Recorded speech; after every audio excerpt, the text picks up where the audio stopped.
Pernah nggak sih lo ngerasa gaji atau pemasukan lo kayak hilang begitu aja? Baru beberapa hari setelah nerima uang, tiba-tiba saldo rekening udah tipis. Padahal kalau diingat-ingat, nggak ada belanja besar yang lo lakukan. Cuma jajan, nongkrong, beli ini itu yang kelihatannya kecil. Tapi ternyata kalau di total jumlahnya lumayan besar.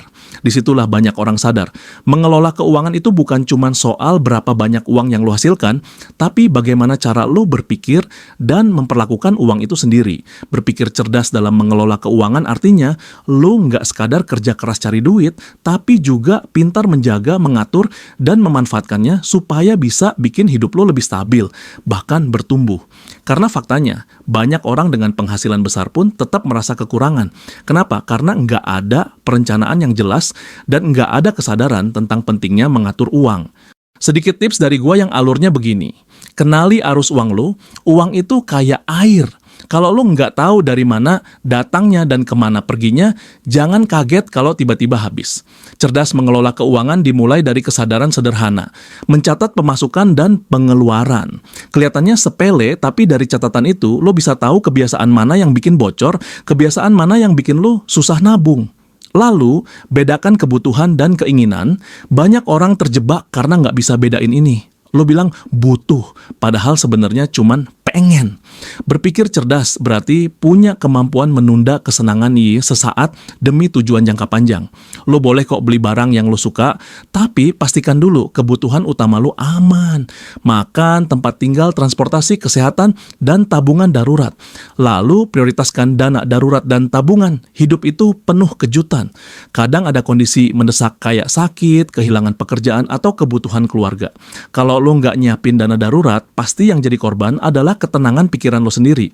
Makanya sebelum mikirin investasi atau gaya hidup mewah, pastikan lo punya tabungan darurat yang cukup buat minimal 3-6 bulan biaya hidup. Kemudian, belajar investasi bukan hanya menabung. Menabung itu penting, tapi kalau lo mau uang lo berkembang, lo juga harus berpikir lebih jauh. Investasi. Bisa mulai dari yang sederhana kayak reksadana, emas, atau instrumen lain yang sesuai sama profil risiko lo. Dengan investasi, lo ngajarin uang untuk bekerja buat lo, bukan sebaliknya. Terakhir, kendalikan gaya hidup, jangan kebawa tren.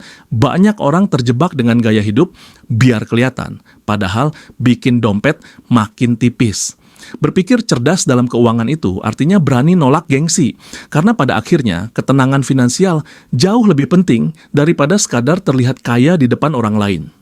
Intinya, berpikir cerdas dalam mengelola keuangan bukan soal pelit atau menahan diri berlebihan.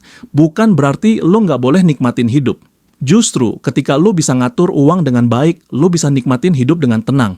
Lo bisa liburan tanpa mikirin utang, bisa bantu keluarga tanpa khawatir besok nggak makan, bisa nabung buat masa depan tanpa harus ngorbanin kebahagiaan hari ini. Ingat, uang itu cuma alat, tapi cara lo mengelola uang akan menentukan seberapa jauh alat itu bisa membawa lo menuju hidup yang lebih baik.